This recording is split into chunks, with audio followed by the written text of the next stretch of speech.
আসসালামু আলাইকুম everyone, welcome back to my channel. আজকে আমি আপনাদের সঙ্গে শেয়ার করব ভীষণ মজার একটি রেসিপি,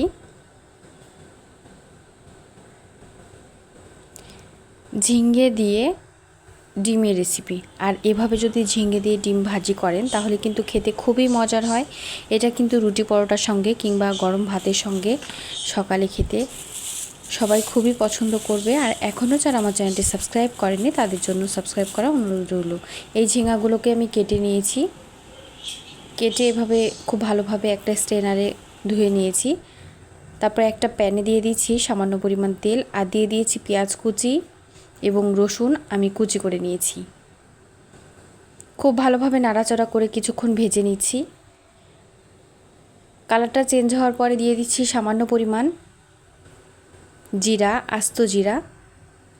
আর একটু নাড়াচাড়া করার পর দিয়ে দিচ্ছি যে ঝিঙ্গাগুলোকে কেটে রেখেছিলাম সেগুলো দিয়ে দিচ্ছি। দিয়ে সামান্য পরিমাণ হলুদ গুঁড়া এবং লবণ দিয়ে খুব ভালোভাবে ভেজে নিব। দিয়ে দিচ্ছি সামান্য পরিমাণ হলুদ গুঁড়া এবং দিয়ে দিচ্ছি লবণ।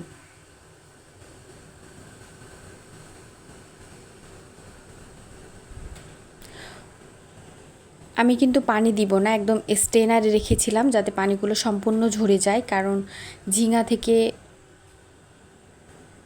পর্যাপ্ত পানি বের হবে, সেটা কিন্তু খুব ভালোভাবে সেদ্ধ হয়ে যাবে, সেজন্য এক্সট্রা কোনো পানি দেওয়ার প্রয়োজন নেই।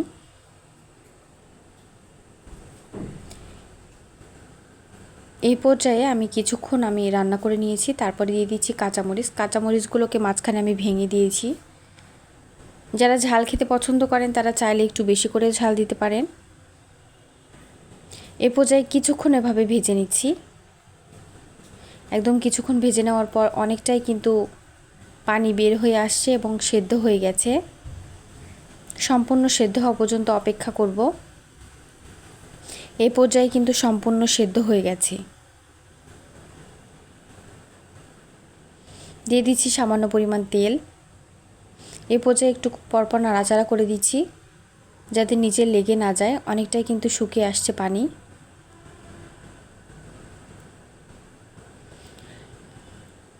এখনও যারা আমার চ্যানেলটি সাবস্ক্রাইব করেনি তাদের জন্য সাবস্ক্রাইব করা অনুরোধ রইল। এ পর্যায়ে এসে যারা আমার রেসিপি দেখছেন কিন্তু লাইক দেননি, প্লিজ একটা লাইক দিয়ে দিবেন। আর অবশ্যই কমেন্ট করে জানাবেন ডিম দিয়ে ঝিঙার রেসিপি কেমন হয়েছে। এ পর্যায়ে আরও সামান্য পরিমাণ লবণ দিয়ে দিলাম, যেহেতু আমি ডিম দিয়ে দিব, ডিমে একটু লবণ দিয়ে দিব। এখানে দিয়ে দিচ্ছি সামান্য পরিমাণ তেল। তেল দেওয়ার পর দিয়ে দিব একটা ডিম, দিয়ে দিচ্ছি সামান্য পরিমাণ লবণ এবং দিয়ে দিব ভাজা জিরার গুঁড়া, যাতে ডিমের যে এক্সট্রা স্মেল থাকে সেটা যেন না আসে।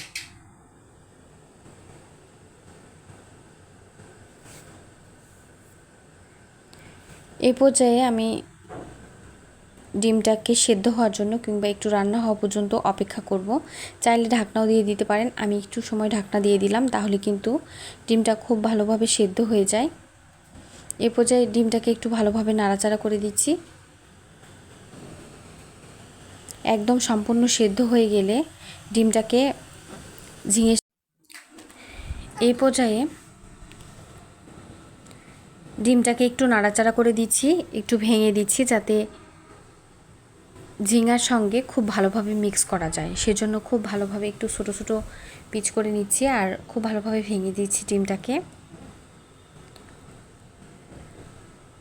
এভাবে খুব ভালোভাবে ডিমটাকে ভেজে নেওয়া হলে তারপরে কিন্তু আমরা ঝিঙের সঙ্গে মিশিয়ে নিচ্ছি।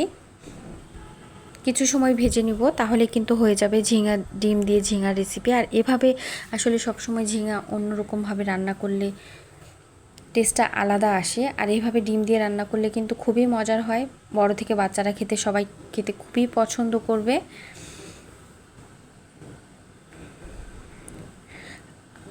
আর আমার রেসিপি ভালো লাগলে চ্যানেলটি সাবস্ক্রাইব করে পাশে থাকা বেল আইকন ক্লিক করবেন, তাহলে সবার আগে আমার রেসিপি আপনার কাছে চলে যাবে। আর এতক্ষণ যারাই আমার সঙ্গে ছিলেন তাদেরকে অসংখ্য ধন্যবাদ জানিয়ে আজকের মতো বিদায় নিচ্ছি। আল্লাহ হাফেজ।